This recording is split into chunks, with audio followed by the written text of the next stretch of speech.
Bueno, buenos días. Gracias a las personas que estén conectados o quienes nos estén siguiendo por YouTube. El día de hoy nosotros lo que queremos es presentarles nuestro reporte de violencia electoral para el proceso 2023-2024. Me gustaría empezar haciendo algunos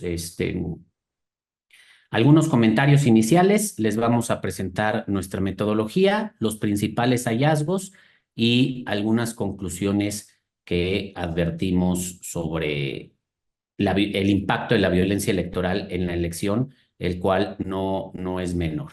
Eh, en inicio, creo que es importante compararlo con 2018 y 2021. Nosotros llevamos haciendo este seguimiento de la violencia electoral desde 2018 y 2021. Advertimos que hay un impacto fuerte en las elecciones a partir de la violencia, asesinatos, ataques, amenazas, secuestros a candidatos, candidatas y sobre todo también a gente cercana a los círculos de las campañas y a los círculos electorales. Entonces, a partir de entonces empezamos a hacer este seguimiento. Al día de hoy ya tenemos datos de 2018, de 2021 y estamos generando los de 2024. Les adelanto que en 2024 va para ser el proceso más violento en la historia y que bueno, creemos que es un tema que no solo hemos advertido desde el laboratorio electoral, se ha advertido desde las misiones de observación internacionales, misiones de observación nacionales, las autoridades electorales lo tienen plenamente identificado y bueno, también es un tema que mediáticamente cada vez se habla más porque es sumamente relevante. Nosotros, nuestro reporte parte de una metodología muy particular que hemos ido mejorando elección tras elección y en la cual tenemos un equipo que está trabajando en el seguimiento y monitoreo diario de los casos. Este año, por primera vez, no solo medimos los asesinatos, sino medimos los hechos de violencia en general. Y bueno, de eso les vamos a hablar a continuación. Primero les presentamos la metodología y después los hallazgos. Muchas gracias por conectarse.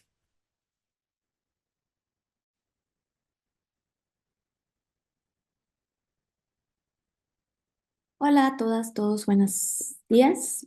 Muchas gracias de nuevo por estar aquí con nosotros. Y bueno, vamos directamente a hablar sobre pues, cómo estamos haciendo este trabajo, porque creemos que es importante compartirlo con ustedes, que todas y todos sepan de dónde salen los datos, cómo lo hicimos. Y bueno, siempre la retroalimentación es buena. Lo primero es que queremos contarles es que esta es la definición con la que trabajamos y que bueno, que sale de que es aquella violencia política, o sea, nosotros nos centramos en la violencia electoral. ¿Y cómo la definimos? Pues es aquella violencia política que apunta al proceso electoral específicamente, que está orientada a ganar la competencia o afectarla de alguna forma a través de la violencia, subvirtiendo los fines del proceso electoral y democrático. Tiene lugar no solo en el momento de las elecciones, es decir, no solo el día de la jornada, sino en los momentos previos, durante y posteriores al proceso electoral, ¿vale? Entonces, con este enfoque en mente, pues nos seguimos con cómo lo hacemos, ¿no? Entonces, sabemos que el proceso electoral inició de forma anticipada este año, razón por la que tuvimos que adelantar nuestro monitoreo al 4 de junio. ¿Por qué el 4 de junio? Porque fue el día de la toma de protesta de la gobernadora electa del Estado de México, de Pina Gómez, y donde podemos asumir, empezaron algunas de las actividades preparativas a los procesos de selección de coordinadores de algunos partidos, ¿no? ¿En qué nos basamos? Bueno, entonces, el informe que van a ver hoy va del 4 de junio al 7 de febrero de 2024. ¿Qué elementos tomamos para clasificar estos casos de violencia electoral? Pues los elementos que vienen en la definición que les presentaba al inicio y aquí les desgloso un poquito más algunas cosas. Entonces, son personas que buscan un cargo y o vean el ejercicio de ese derecho obstaculizado o arrebatado. Es decir, todas aquellas personas que en algún momento estaban pensando en buscar o en aspirar a un cargo público, que ya eran aspirantes, que ya estaban registrados o que incluso ya eran precandidatas o precandidatos, hacen parte de este conteo. También, ¿cómo sabemos, cómo podemos decir nosotros que hay violencia electoral si todavía no eran precandidatos? Porque pudo haber sido algún liderazgo que es en la comunidad y que estaba teniendo como presencia, pero que ya no va a aparecer en la boleta por ese tipo de obstaculizaciones y que ya no va a ser una opción para la ciudadanía, para que la ciudadanía elija. Y obviamente que esta obstaculización no se dé digamos, por un proceso interno del partido, porque no cumplió con los requisitos, sino porque se presenta algún tipo de agresión a la persona. Luego, por supuesto, tenemos que asegurarnos de que los casos que estamos contando se presentan en el periodo que ya definimos, porque si se sale, digamos, de ese momento, pues se pierde un poquito la importancia de lo que queremos hacer. Entonces, ¿en qué nos centramos? Bueno, pues en aspirantes, personas precandidatas, candidatas, funcionarios públicos que estaban buscando algún tipo de reelección, que habían anunciado su intención siquiera, siempre eso es importante, dirigentes partidistas, militantes y antiguos funcionarios aspirantes. ¿Por qué los dirigentes partidistas y militantes? Porque son personas que activamente están trabajando en el proceso electoral. Son personas que tienen que coordinar los trabajos del partido, son personas que tienen que coordinar los eventos que se hagan, que ayudar a la promoción de los perfiles y que de alguna forma también se ven afectados. Y antiguos funcionarios y aspirantes, porque muchas veces algunos de los que antiguamente participaron, pues buscan participar en un futuro. Luego, para cada una, pues tenemos como em, un enfoque distinto. Entonces, para este primer enfoque nos basamos principalmente en asesinatos de personas involucradas en el proceso electoral y ataques contra personas cercanas a candidaturas. Como lo mencionaba Arturo en un inicio, nosotros en 2018 y en 2021 nos habíamos centrado en personas asesinadas, pero nos dimos cuenta que esta metodología estaba en falta de entender el contexto. ¿Por qué? Porque hay otros tipos de violencia que se presentan como amenazas, agresiones físicas, sexuales, psicológicas, violencia política de género, secuestros, desapariciones, ¿no? Entonces, dentro de todo este otros tipos de violencia, también los incorporamos para este año. Más adelante y en los siguientes informes ahondaremos más en la obstaculización de derechos políticos, por ejemplo, personas a las que denuncian que pues no las dejaron registrarse a algún partido, a algún proceso de selección de candidaturas o que no le están dando financiamiento y demás. También, pues, si hay restricción del voto, esto va a ser el día de la jornada, es decir, si hay algún impedimento el día de la jornada para que las y los ciudadanos puedan acudir a las urnas. Y por último, pues obstaculización de los eventos durante la campaña. No, este no es el orden, digamos, pero estas son las, digamos, categorías en las que nos estamos basando. ¿Por qué obstaculización de eventos? Porque al final sí hay una imposibilidad para que las y los aspirantes puedan hacer eventos para hacerse conocer a la ciudadanía. Pues, ahí empieza a haber una afectación al acceso a la información, a la posibilidad de reunirse libremente para discutir temas políticos y todo lo que eso implica en el ejercicio de derechos políticos. Es súper importante que tengamos en cuenta que nosotros solamente podemos consultar casos que son públicos, ¿sí? Son personas, las personas que se vean de algún tipo víctimas de algún tipo de violencia, pues tienen que denunciarlo para que nosotros podamos conocerlo, ya sea a través de notas periodísticas, ya sea a través de comunicados de prensa y demás. ¿Por qué? Porque para nosotros es imposible, no existe una base de datos estandarizada con esta información. Entonces, aquí le voy a pasar la voz a Eduardo para que nos cuente un poco cuáles fueron los elementos que buscamos para armar nuestra base de datos. Gracias, Dani. Buenos días a todos.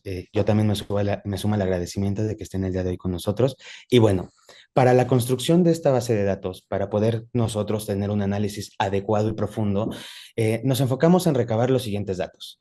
En primer lugar, el nombre de la persona víctima, ya que, bueno, en la mayoría de los casos, a la hora de hacer este mapeo, el nombre identifica a la víctima y nos dice básicamente quién es. Y en la mayoría de los casos que se tienen detectados, bueno, se tiene acceso al nombre. Como ya bien lo decía Daniela, hay casos donde el nombre o algunos datos de las víctimas son datos protegidos o simplemente no se retoman. Entonces, bueno, es básicamente complicado, imposible por decirlo de alguna manera, que nosotros podamos tener acceso a este tipo de datos. También buscamos la foto de las víctimas en caso de ser asesinadas. Esto es un detalle que es muy importante para nosotros porque tenemos esta creencia de que a la víctima hay que ponerle un rostro, ¿no? Y que no sea nada más parte de un estadístico más para un informe. Entonces, bueno, del mismo modo, también identificamos la categoría a la que pertenecen estos casos, que bueno, son categorías que anteriormente ya mencionó mi compañera Daniela.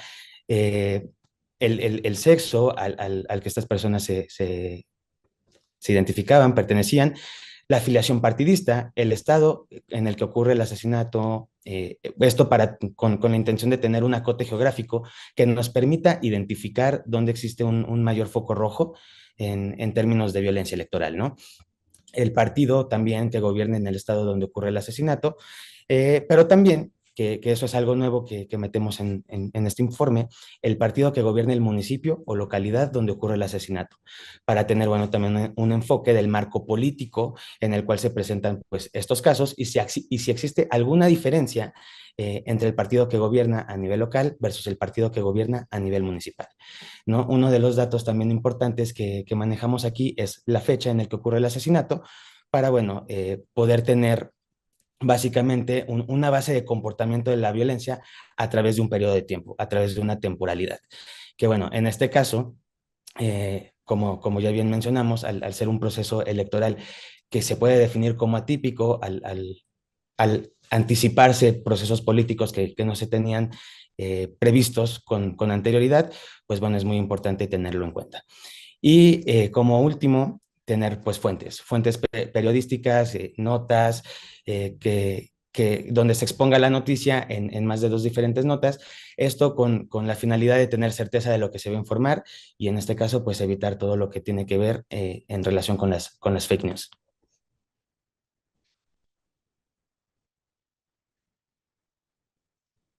Bueno, ¿cuáles son los primeros hallazgos que tenemos aquí?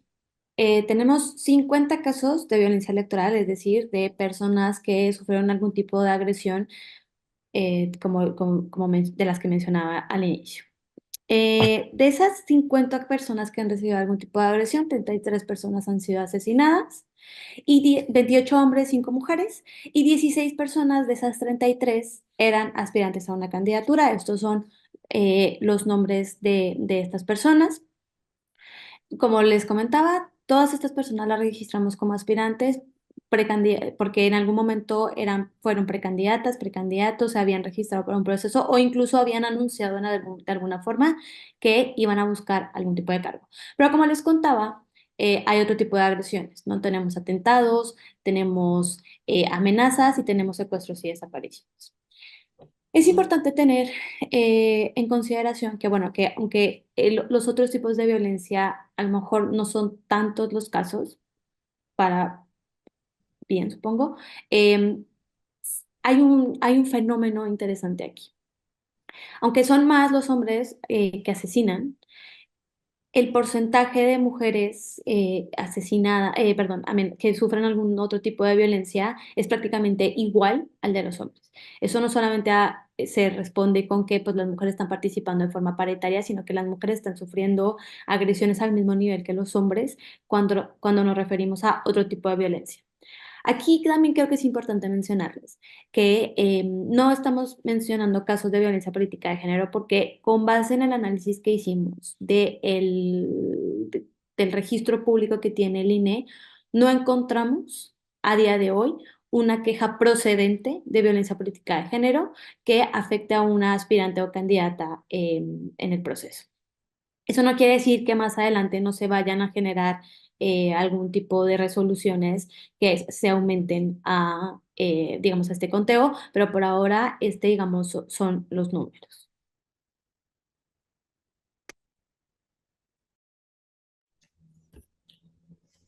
Bien, debemos recordar que el proceso electoral que se presenta desde el pasado 7 de septiembre en términos oficiales y hasta hoy, vuelvo a repetir, ocurre de manera típica, derivado, bueno, de los procesos políticos inéditos, de los cuales hay que decirlo, no se tiene una fecha propiamente establecida, pero que analizando la actividad electoral de los partidos políticos, nosotros la situamos, como ya se mencionó, después de la toma de posesión de la gobernadora del Estado de México, Delfina Gómez.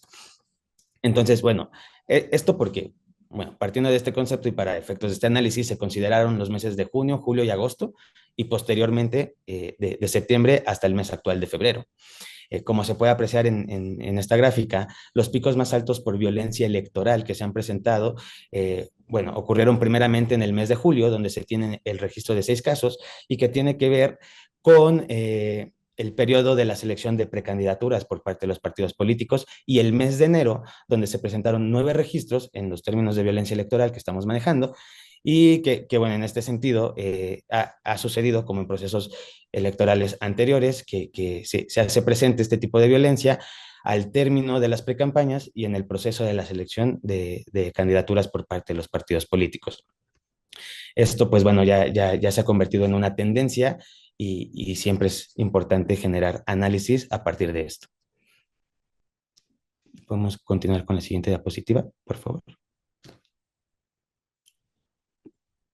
Ahora bien, es importante también señalar que los casos de violencia electoral se han presentado hasta el momento en 13 de las 32 entidades federativas, siendo Guerrero, Veracruz y Michoacán los 3 estados con mayor incidencia de casos. Como podemos ver, Guerrero ha presentado 8 casos, Veracruz y Michoacán 5 por cada estado, y bueno, en este sentido dan un total de 18 casos de 33 totales nada más en estas 3 entidades, ¿no? Lo que representa un 54.5% de los casos totales correspondientes a las víctimas mortales.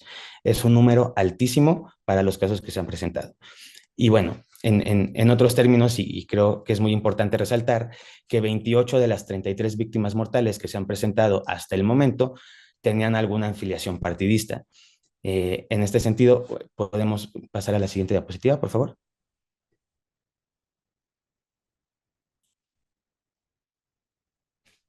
Sí, bueno, repito, 28 de las 33 víctimas mortales que se han presentado hasta el momento tenían alguna afiliación partidista, y en este sentido, como podemos ver en nuestra gráfica de la izquierda, 11 pertenecían al partido de Morena, 4 al PRI, 4 al PAN, 4 más al PRD, 3 a Movimiento Ciudadano y 2 al Partido Verde Ecologista de México.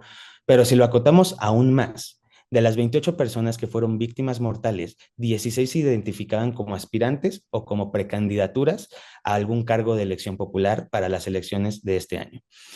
Siendo bueno, como bien se puede notar en nuestra gráfica de la derecha, 5 personas pertenecían al partido de Morena, 4 al PAN, 3 a Movimiento Ciudadano, 2 más al PRD, 1 al PRI y 1 al Partido Verde Ecologista de México.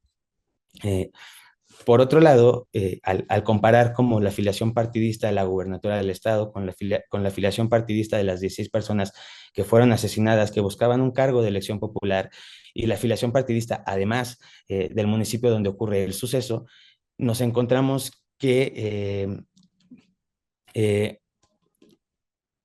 perdón, nos encontramos con que se han dado en 11 entidades de la República Mexicana. El asesinato de las personas aspirantes se han dado en 11 entidades de la República Mexicana, donde 8 de ellas eran gobernadas por Morena. Sin embargo, acotando el espacio geográfico, nos encontramos que de 7 de las 16 personas asesinadas que buscaban un cargo de elección popular, ocurrieron en municipios gobernados por fuerzas políticas diferentes a la gubernatura.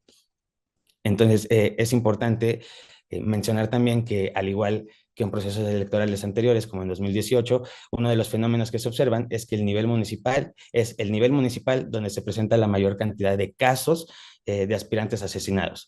Pues de las 16 personas que lamentablemente perdieron la vida en su búsqueda de participar en el proceso eleccionario de este año, 13 buscaban un cargo a nivel municipal. Bueno, algunos apuntes que vale la pena pues mencionar es que la mayor cantidad de las agresiones, amenazas, atentados que no tenían, que no estaban, digamos, necesariamente relacionadas con el proceso electoral, sino que va dirigida a otro tipo de perfiles, especialmente funcionarios o personas que están en un cargo público, se dio El pico lo tuvo octubre, seguido de diciembre y de febrero, ¿no? Entonces, eso hace parte, digamos, de otro fenómeno que vamos a comentar más adelante, lo que les comentaba de las denuncias de violencia política de género, que actualmente no tenemos, digamos, un registro que nos diga que sí hubo un efecto para personas que están buscando un cargo público. Y como lo vemos en los números, Morena, al convertirse en el partido mayoritario, también se convirtió en el partido con mayor cantidad de casos de víctimas mortales. ¿Por qué? Porque en 2018, ya lo voy a comentar más con Arturo, los partidos con mayor presencia en el país, especialmente el partido con mayor presencia en el país, es el que presenta mayor cantidad de casos, pues digamos, de forma proporcional a la cantidad de militantes y personas que participan en él. Lo que es importante mencionar es que el PRD tiene una tendencia bastante constante de víctimas de víctimas mortales de violencia electoral, no solo en este proceso, ya lo verán con Arturo más adelante, y en el reporte, por supuesto. Pero es importante tener en cuenta que el PRD va siendo un partido cada vez más pequeño, pero sigue presentando una alta cantidad de víctimas mortales.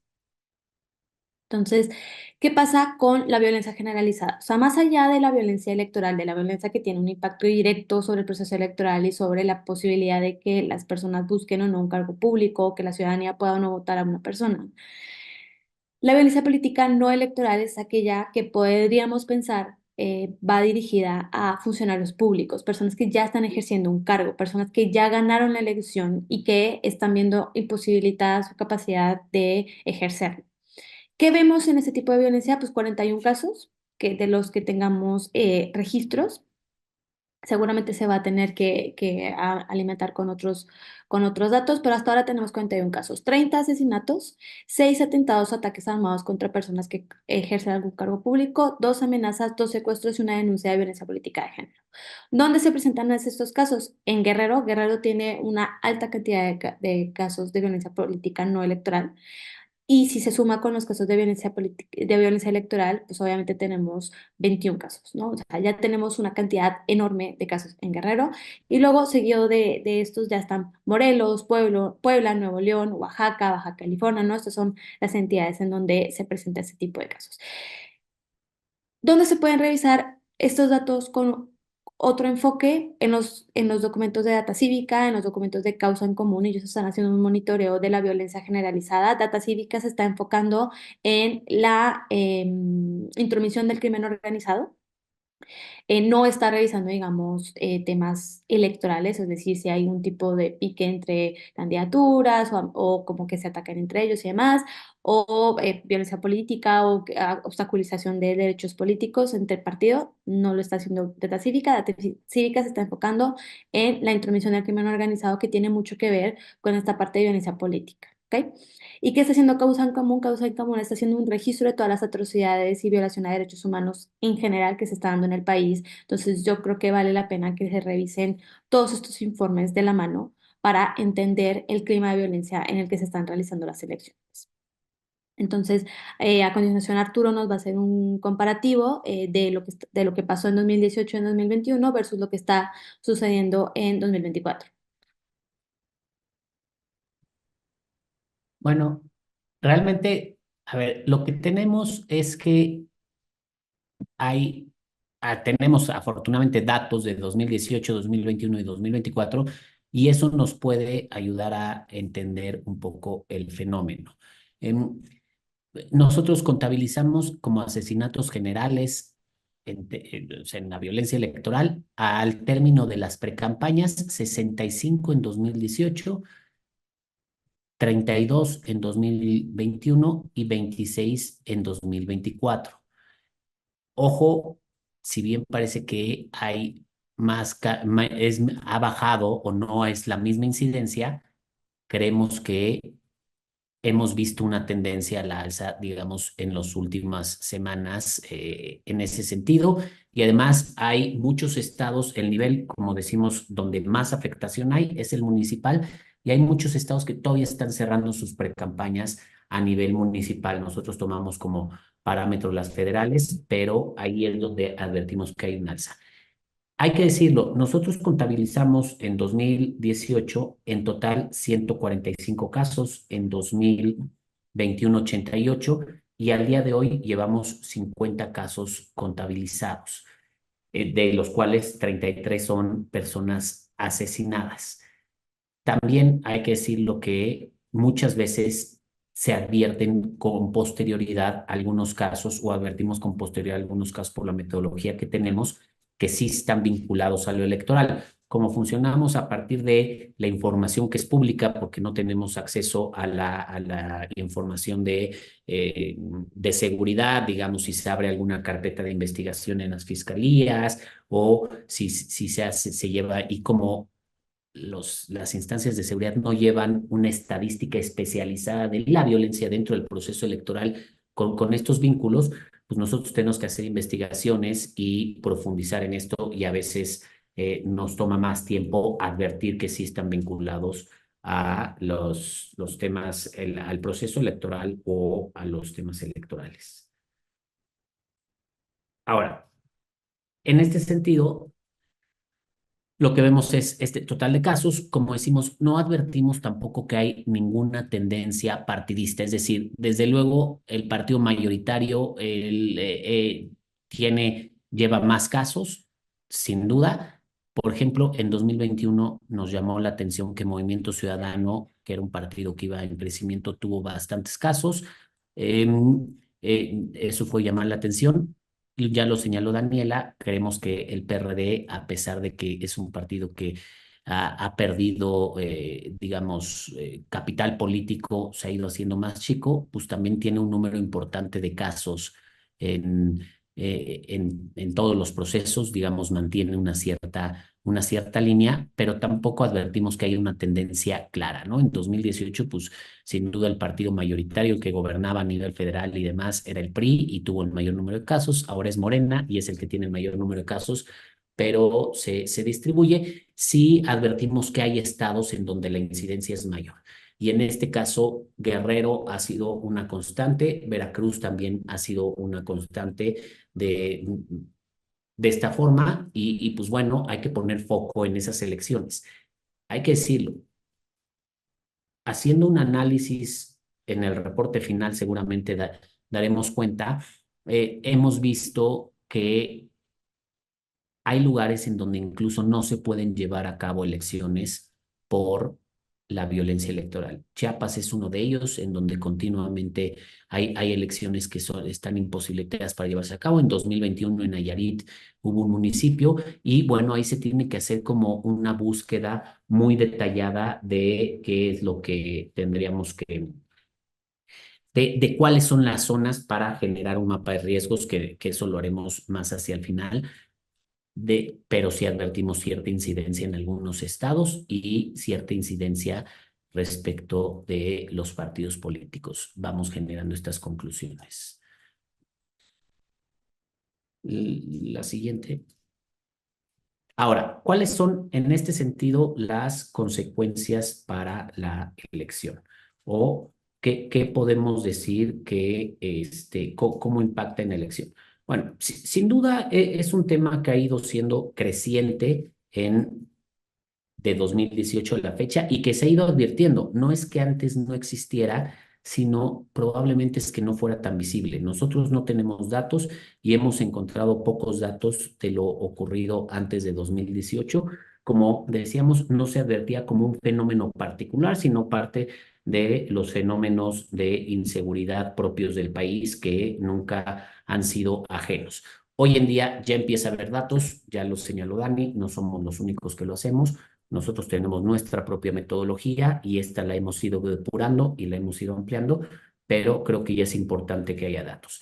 También, sin duda, afecta en temas de libertad de la elección. Hay lugares en donde no se pueden llevar a cabo la elección o las elecciones están condicionadas. Creo que habría que advertir y habría que estar pendiente a aquellos lugares en donde solo se postula una candidatura. Nada más hay una candidatura válida o aquellos lugares en donde existen algunas situaciones particulares. Por ejemplo, nosotros advertimos en 2021 el caso de Valle Bravo, en donde había una elección bastante competida y a la candidata de la oposición la secuestraron y a partir de ahí prácticamente dejó de hacer campaña. Naturalmente perdió la elección, pero pero pues fue un hecho muy notorio que hubo ahí una situación de violencia que impactó directamente en la elección. Y así hay en varios lugares, ¿no? Hay algunos municipios en donde los partidos opositores o un bloque de partidos deciden no postular candidaturas porque no hay consecuencias. Hay que decirlo de manera importante, esto no es un tema de responsabilidad de las autoridades electorales. Me parece que lo que pueden hacer las autoridades electorales es advertirlo como lo han hecho. El Tribunal Electoral, varios de los magistrados, magistradas ya han advertido que esta es una cuestión importante. De hecho, tienen criterios importantes. La elección de Michoacán en 2021, la sentencia de esa elección es relevante porque acreditan a partir de una prueba que le llaman prueba contextual, que sí existió injerencia de grupos criminales, del crimen organizado, sí existieron situaciones de violencia que impactaron la elección, no anuló en esa ocasión, pero bueno, empezó a generar este criterio. También el INE me parece que ha ido advirtiendo, ha ido elaborando sus propios mapas de riesgos, ha ido generando condiciones para que haya mesas de vinculación con las autoridades encargadas de la seguridad. Y bueno, recientemente la Cámara de Diputados advirtió que va a conformar una comisión para dar seguimiento a este tema. Me parece que los esfuerzos no son suficientes, hay que poner más foco en este tema, pero bueno, también es algo que le corresponde a las autoridades de seguridad. Es decir, es algo que está más en el ámbito del Ejecutivo que del Legislativo o que de los órganos electorales. Hay que impactarlo. Y bueno, sin duda creemos que la violencia va a ir creciendo en la medida que empiecen las campañas y en los periodos de definición de las candidaturas, ya sea ahorita que en algunos estados se está definiendo las candidaturas, sobre todo las candidaturas municipales, que van a venir los registros de candidatos y de candidatas, pero también en las campañas, en la medida que se vaya acercando la jornada electoral y vamos viendo qué tan competidos están ciertos territorios en donde hay situaciones de violencia notorias y evidentes y en donde el crimen organizado busca tener injerencia. Nosotros lo que creemos que es una lucha por el poder y por la injerencia que se pueda tener en los gobiernos y en las representaciones. Por eso creemos que impacta más al marco municipal, al ámbito municipal, y creemos que aquí es en donde se tienen que reforzar las alertas y las alarmas. En general, esto es lo que tenemos para nuestro primer reporte, nuestras primeras conclusiones de lo que llevamos hasta ahorita. Sin duda es una labor que hacemos todos los días, que estamos dando seguimiento, que estamos generando nuestros datos, nuestra información, y vamos a presentar algunos reportes más y presentaremos nuestro reporte final una vez que concluya el proceso electoral y que se resuelvan todas las elecciones ya con esperemos tener algunas conclusiones e ir ampliando en la medida de nuestras posibilidades esta investigación y este monitoreo que hacemos para, en la medida que vayamos teniendo más datos, más información, creemos que es más posible que se tomen medidas para evitar que la violencia sea definitoria en las elecciones, como creo que cada vez va teniendo un mayor peso. Les agradecemos mucho. No sé si tengan algunas preguntas, nos las pueden pasar por escrito en el chat o en YouTube. Daremos algunos minutos de preguntas. René, si quieres hacer alguna pregunta, adelante. Sí, Arturo, muy buenos días. René Cruz de MBS Noticias. Al inicio de tu intervención señalabas que el proceso electoral de este año pues será el más violento. Ya diste algunas quizá de las razones por las que se estima que será así. Quiero preguntarte a qué le atribuyes tú o cuáles son los factores que están propiciando que precisamente este incremento en los niveles de violencia en materia electoral, ¿a qué le atribuyes tú esta alza? Y también hacías ya mención un poco a lo que ha señalado el Tribunal Electoral, también conocer la postura en torno a lo que decía el día de ayer el magistrado Felipe de la Mata, un poco con esta insistencia de que pues ya no es descartado o no es descabellado pensar que pues ya en el futuro próximo pues alguien más vinculado al crimen organizado pudiera estar buscando la presidencia de la República, y sobre todo también esto de que en dado caso de que se llegara a anular alguna elección precisamente por cuestiones de crimen organizado, pues esto sería el reflejo del fracaso de las autoridades, Arturo. ¿Qué me pudieras comentar a esto, por favor? Ah, a ver, lo que nosotros vemos es que desde luego hay una ola de violencia generalizada en el país que impacta en las elecciones y que hay un fenómeno muy particular con motivo de los procesos electorales. Creemos que es más bien una lucha de poder por el control de territorio. No tenemos toda la información para decir si es el control del territorio para el paso de este tránsito del crimen organizado, para temas más bien de operaciones del crimen organizado. ¿Para qué todavía no tenemos esa información? No, no nos ha dado la vida para generarla, pero sí creemos que lo que se busca es tener control de los ámbitos gubernamentales en donde hay ciertas operaciones del crimen organizado, y por eso buscan tener esta incidencia para pues, poder controlar el poder, ya sea las policías, ya sea el propio gobierno, ya sea las instancias de impartición de justicia. Digamos, hay ahí un impacto real, por eso creemos que el impacto, y sin duda el impacto se da en el ámbito de gobierno que muestra más debilidad, que es el municipal, ¿no? Y hemos visto cómo en este ánimo centralista que siempre ha tenido México y que se ha ido agravando, pues a los municipios cada vez se les deja más solos y se les deja más indefensos, presupuestalmente hablando, con policías, con capacitación, con varias de esas cosas. Ahora, ¿qué creemos que se puede hacer? Realmente lo que se puede hacer en temas de prevención de las autoridades electorales es muy poco. Las autoridades electorales no tienen facultades en temas de seguridad, no tienen las herramientas para poder combatir o para poder hacerlo. Lo que pueden hacer las autoridades electorales es advertir, pueden hacer análisis, pueden brindar datos, pueden brindar información y demás, pero ellos no se encargan de combatir la inseguridad o de garantizar la seguridad en este país. Hay otras instancias que lo hacen. Este gobierno ha tenido su propia estrategia en ese sentido, y bueno, lo que advertimos es que los índices de violencia no han disminuido, al menos en temas de las elecciones. Vamos a ver qué pasa. Todavía falta un tramo muy importante en las elecciones.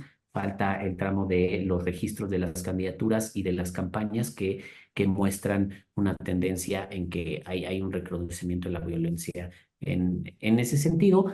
A ver, el hecho de que se anule una elección creo que puede dar un buen mensaje, pero creo que también habría que ver qué tanto, hasta dónde la justicia electoral quiere meterse en un tema de violencia que impacta más allá del ámbito electoral, porque tiene que ver ya con organizaciones criminales, porque tiene que ver ya con otros ámbitos que son ajenos a la justicia electoral y que se requeriría mucho,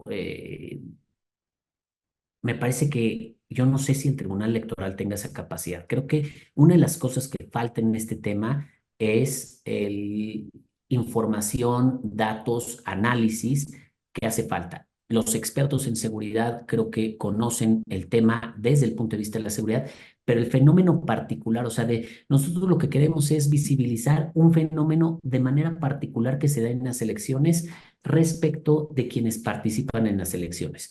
Sin duda, candidatos, candidatas, dirigentes partidistas, pero también, digamos, encuestadores, funcionarios de las autoridades electorales, capacitadores electorales, supervisores, y también algunos funcionarios municipales que están involucrados en la parte electoral y que pues, también les afecta esto. Entonces, creo que eso es algo de lo que habría que ver. Hay que ir generando los datos, hay que ir generando la información y hay que ir actuando. Lo que se tiene que ir es creando una estrategia particular. Ese es un poco como nosotros lo vemos. Arturo, también comentabas esto de que hay zonas o ustedes consideran o podría haber zonas en donde no se pudiera llevar a cabo este proceso electoral por cuestiones de incidencia delictiva. ¿Cómo ven ustedes propuesta o estas propuestas que se han hecho que para precisamente ir tratando de solucionar ese asunto, pues sería ya indispensable avanzar en otras medidas como el voto anticipado, el voto por correo, el voto por internet, pues para sobre todo garantizar que la ciudadanía pueda ejercer su derecho al voto y pues la otra, pues evitar problemas como el secuestro, la quema de urnas. ¿Cómo verías tú esta situación, Arturo? Claro, a ver, yo creo, insisto, no nuevamente, creo que sí debemos de empezar a pensar la organización de las elecciones desde un punto de vista de la seguridad y de este fenómeno de la violencia.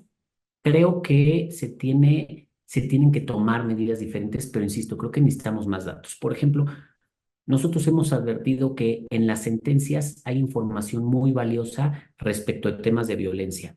Si tú revisas las sentencias en las que se impugna la validez de una elección, hay muchos lugares en donde lo que se impugna es que hubo robo de urnas, quema de urnas, hubo situaciones de violencia, hubo amenazas y se denuncia que hubo intervención del crimen organizado o de grupos armados. Y creo que sobre todo eso se tiene que hacer un análisis para verlo. Por ejemplo, y voy a poner el ejemplo de Chiapas, ¿no? En Chiapas en 2021 hubo 5 municipios en donde no se pudieron llevar a cabo las elecciones por temas de violencia. Después de mucho insistir, el Congreso convocó a elecciones extraordinarias y las autoridades tuvieron que tomar medidas adicionales para garantizar las elecciones en estos municipios. En 2 de ellos, aún así, no se pudieron llevar a cabo. Y son 2 municipios que a la fecha siguen sin llevarse a cabo elecciones. Al menos tienen un trienio sin llevarse a cabo elecciones. Justo lo que dicen las autoridades, y ayer lo advertía la consejera presidenta, hay lugares en donde no puede entrar la autoridad electoral, en donde no puede apersonarse y no puede hacer su labor. Eso es lo que hay que analizar detalladamente en el país y hay que generar una estrategia en la cual se pueda garantizar de otra manera la celebración de elecciones. Pero sí es importante, lo que no podemos permitir es que las elecciones se dejen de llevar a cabo o no se puedan llevar a cabo de manera libremente. Pero para esto no solo se requiere el trabajo de la autoridad electoral, para esto se requiere que haya muchos estudios, muchos análisis como estos y que se amplíen, pero además se requiere el trabajo de las instituciones de seguridad pública del país.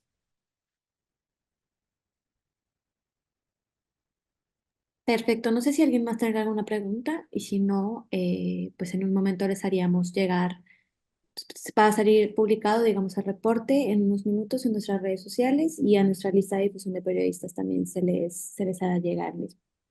Si no hay más, pues les agradecemos muchísimo a quienes nos acompañaron en el Zoom y a quienes lo hicieron a través de del canal de YouTube.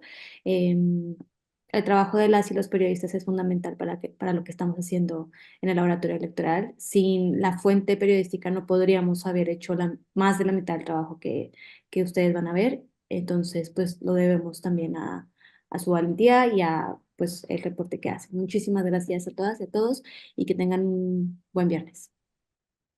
Muchas Muchas gracias. gracias.